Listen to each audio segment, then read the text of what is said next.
Hey, what's up, guys? Sorry. Hey, what's up, guys? This is versus Z, and this is a video response to Chetario's question for the masses. What type of finish do you prefer? And yes, it is in the morning, and it's cold now in the Bay Area. Okay. Anyway, to answer the question, I typically prefer a matte finish or flat finish, but then again, it always depends on what type of work you're doing. Um, For me, I barely ever use coats. For one, I have small cans, and I really should research into looking into getting a bigger can that is more affordable. Because right now I'm using, um, I believe it is the Tamiya Flat, I believe, and those cans go for like $15 or so. So I'm looking for an alternative. I guess at the end of at the end of my response, I could ask you guys a question. Um, but anyway, I prefer flat finishes. Sometimes I like to go for the semi-gloss. Yeah, semi-gloss finish. And right now, for that, I'm using. Here, here it is. So I'm using Mr. Hobby Top Coat Semi-Gloss right here, and I've used this on when I used not when I used, but when I did my repaint of my deluxe sideways, which I did a long time ago. But I realized I should have put more because I only top coated the layers that I painted. I forgot to top coat the weathering, so I had to re-weather it and do this again.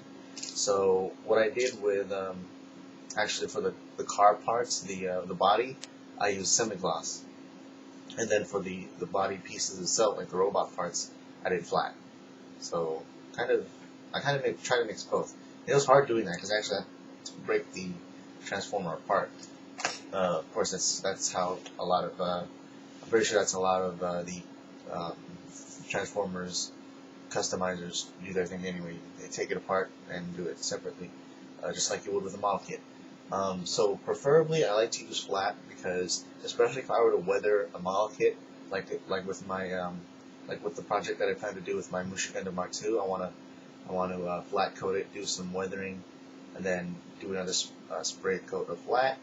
And with some parts, like on the armor, some particular parts of the armor, I might go for a semi-gloss or gloss, kind of mix things up a little bit. I don't know how to approach it yet, but that's my plan, to go with mostly a flat or dull matte finish for the armor, because it's a samurai armor. I want to make it look realistic.